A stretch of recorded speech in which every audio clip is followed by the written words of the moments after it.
Bismillahirrahmanirrahim. Assalamualaikum warahmatullahi wabarakatuh. Selamat pagi anak-anak semuanya. Apa kabar hari ini? Baik? Sehat? Alhamdulillah. Hari ini kita mau belajar mengenai pendidikan Pancasila. Tapi sebelum itu kita berdoa dulu ya. Berdoa menurut agama dan kepercayaan masing-masing. Berdoa mulai. Selesai.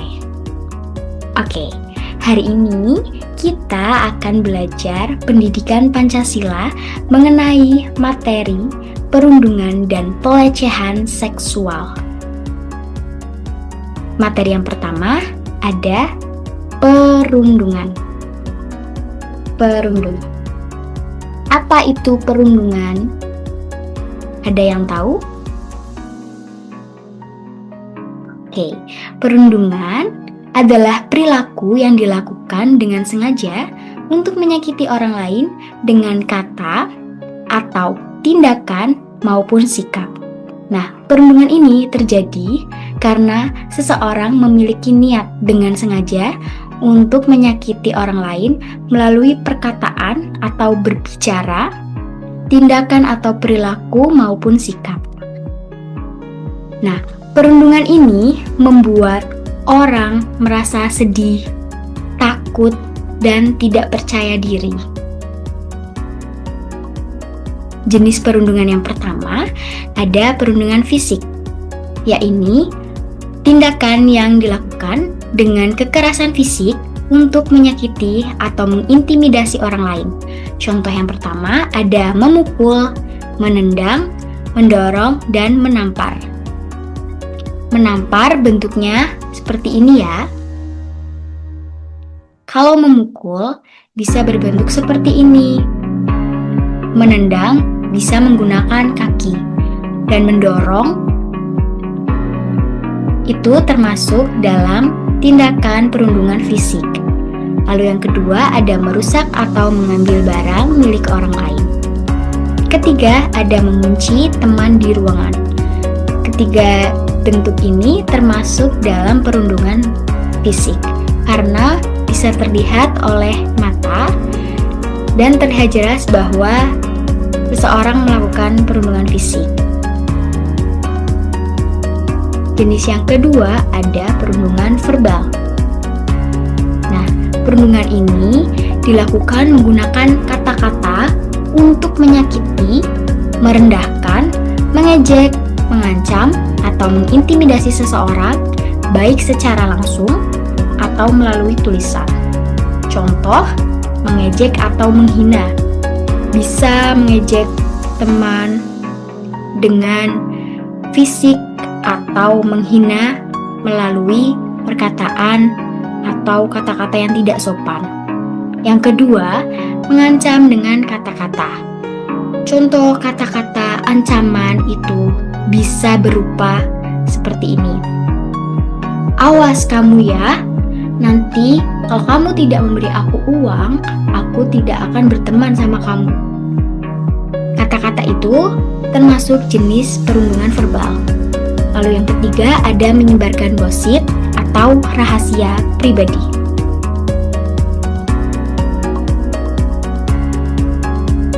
Untuk jenis perundungan yang ketiga ada perundungan sosial. Nah, perundungan sosial ini merupakan tindakan merusak hubungan seseorang dengan orang lain.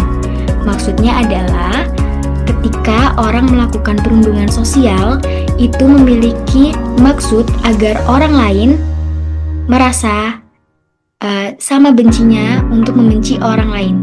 Contoh, ibu tidak suka melihat atau berteman dengan Amanda. Ya, ibu mengajak teman ibu untuk tidak berteman dengan Amanda. Contoh yang pertama ada menyebarkan gosip, ya, atau fakta yang tidak sesuai. Yang kedua ada mengucilkan. Dan yang ketiga ada menyebarkan kebohongan. Kemudian jenis perundungan yang keempat ada perundungan sosial media atau cyberbullying.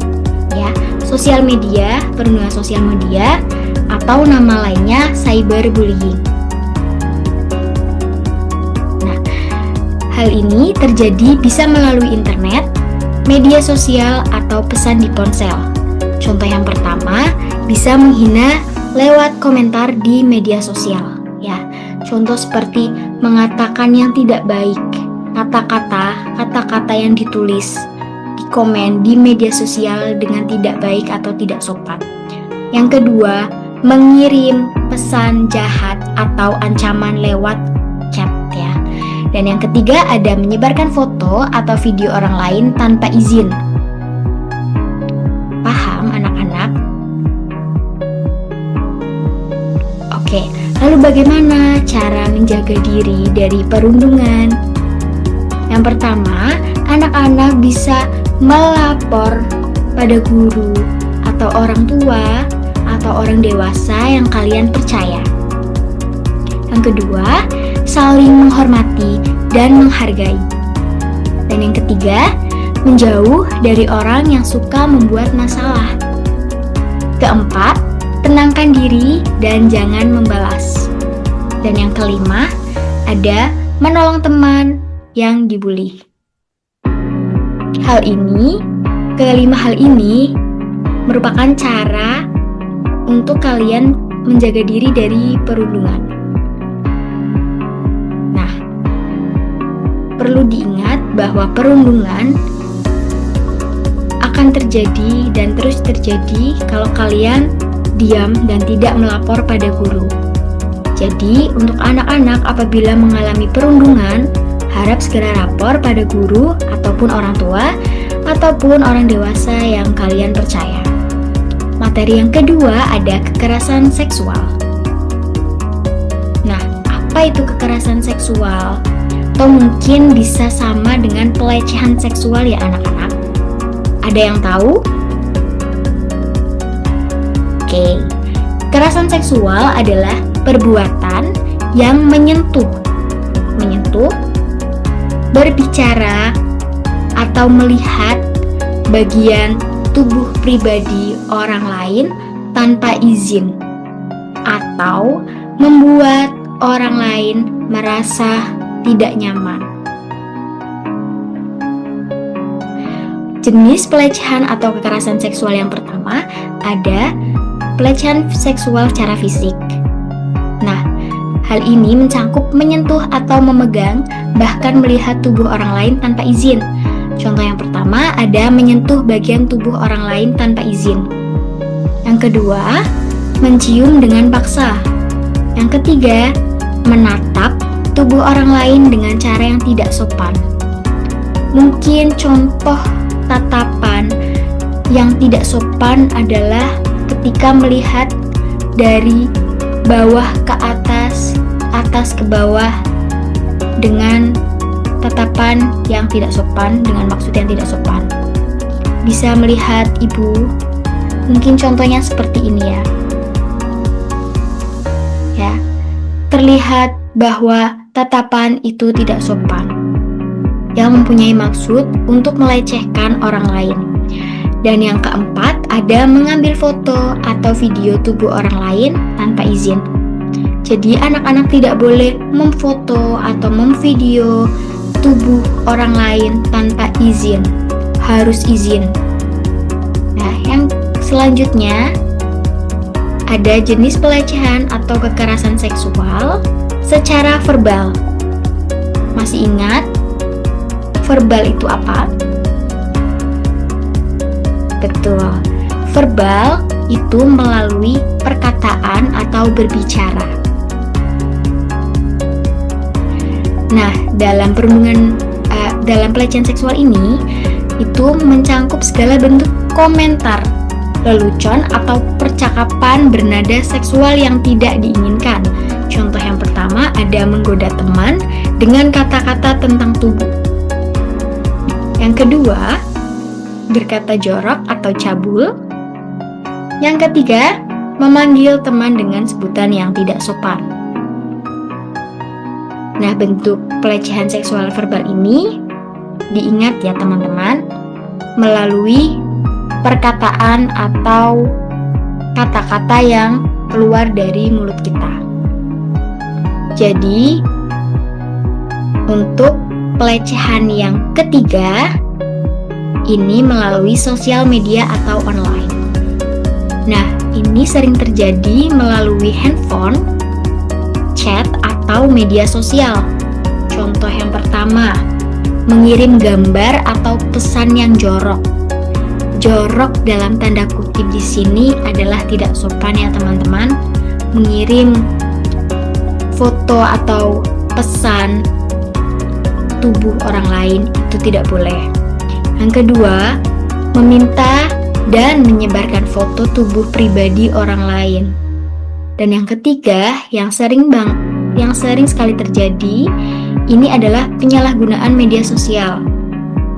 Seperti ada aplikasi AI yang bisa mengedit foto orang lain tanpa izin untuk konten seksual, itu tidak boleh ya.